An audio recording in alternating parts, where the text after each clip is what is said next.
बिस्मिल्लाहिर्रहमानिर्रहीम। अस्सलाम वालेकुम। हाँ, बहुत सारे व्यूअर्स ने ये पूछा कि डॉक्टर साहब हमारा पेशाब बंद हो जाता है, इसकी कोई मेडिसिन बता दें। तो मसला ये है कि पेशाब का बंद होना, इसकी वजूहत बहुत सारी हैं।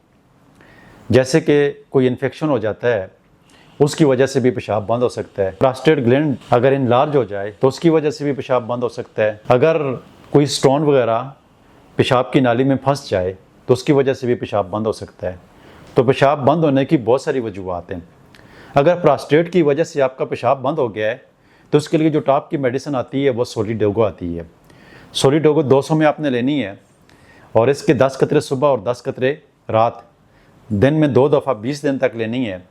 तो आपका जो प्रोस्टेट ग्लैंड इनलार्जमेंट होता है और उसकी वजह से आपका पेशाब बंद हो जाता है, तो ये मेडिसिन इस्तेमाल करने के बाद बहुत सारे मरीज़ों का पेशाब खुल जाता है। और फिर भी अगर आपका प्रोस्टेट इनलार्ज है और पेशाब बंद रहता है 20 दिन के बाद भी, तो फिर इसको दिन में 1 दफ़ा कर लें और उसके बाद रोज़ाना इसको लिया करें जब तक आपका पेशाब बंद खुल नहीं जाता है, ठीक नहीं हो जाता है। बहुत सारे ऐसे मरीज़ जिनके पेशाब बंद होने के साथ पथरी का मसाइल होते हैं या इन्फेक्शन के मसाइल होते हैं, तो उसके लिए जो टॉप की मेडिसिन है मेडोरेनियम 200 में लेनी है और हर 3-4 दिन के बाद इसको लेना है। अल्लाह ताला के फजल व करम से जो पेशाब के अंदर इन्फेक्शन होते हैं तो इस एक मेडिसिन से बहुत सारे इन्फेक्शन ठीक हो जाते हैं। इसके अलावा और भी बहुत सारी मेडिसिन हैं, लेकिन चूँकि आपने सवाल की है तो सवाल का जवाब दे रहा हूँ, तो एक मुख्तसर मेडिसिन और शार्ट मेडिसिन बताने की कोशिश करता हूँ। इसी तरीके से बहुत सारे ऐसे मरीज़ होते हैं जिनको पेशाब की नाली में जब पथरी फंस जाती है, तो पथरी फंसने की वजह से उनका पेशाब बंद हो जाता है। तो पथरी फंसने और पथरी को निकालने के लिए और पथरी को तोड़ने के लिए जो होम्योपैथिक की मेडिसिन आती है कल्केरिया रेनिलेस, ये आपने 1 ml लेनी है और हर 2-3 दिन के बाद इस्तेमाल करनी है।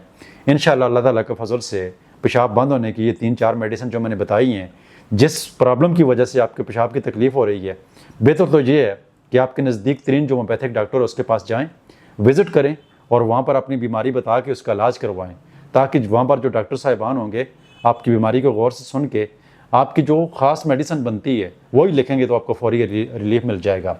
नहीं तो आप हमारे सेंटर में भी विज़िट कर सकते हैं, पब्बी ब्रांच में भी, पेशावर ब्रांच में भी, जहाँ पर हमारे बहुत अच्छे डॉक्टर साहिबान बैठे हुए हैं, आपको बेहतरीन ट्रीटमेंट देंगे।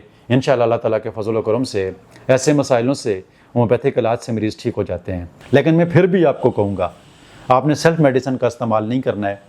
आपके नज़दीक तरीन जो भी अच्छा होम्योपैथिक डॉक्टर हो उसके पास विज़िट करके अपनी ट्रीटमेंट करवाएं, क्योंकि यहाँ पर मियाज़मेटिक मर्ज़ को भी देखना पड़ता है, उसके मुताबिक भी मेडिसिन देनी पड़ती है और हमेशा के लिए इस तरह मरीज़ ठीक हो जाते हैं। वैसे अगर दवाइयाँ आप खाएंगे तो बाज़ औक़ात ऐसा होता है कि होम्योपैथिक की भी बहुत सारे लोग दवाइयाँ खाते रहते हैं, सारी ज़िंदगी के लिए खाते रहते हैं। यूट्यूब से सुन लेते हैं, किसी से सुन लेते हैं, दवाई उठाई इस्तेमाल कर ली, तो इससे कोई भी परफेक्ट तो ठीक नहीं होता है, लेकिन वक्ती तौर पर रिलीफ मिल सकता है। अगर आपने कम्प्लीटली ठीक होना है तो अपने नज़दीक तरीन होम्योपैथिक डॉक्टर के पास विज़िट करें या हमारे सेंटर में विज़िट करके इसकी ट्रीटमेंट करवा लें। प्रोग्राम सुनने का, देखने का बहुत शुक्रिया। दुआओं में याद रखना। अल्लाह हाफ़िज़।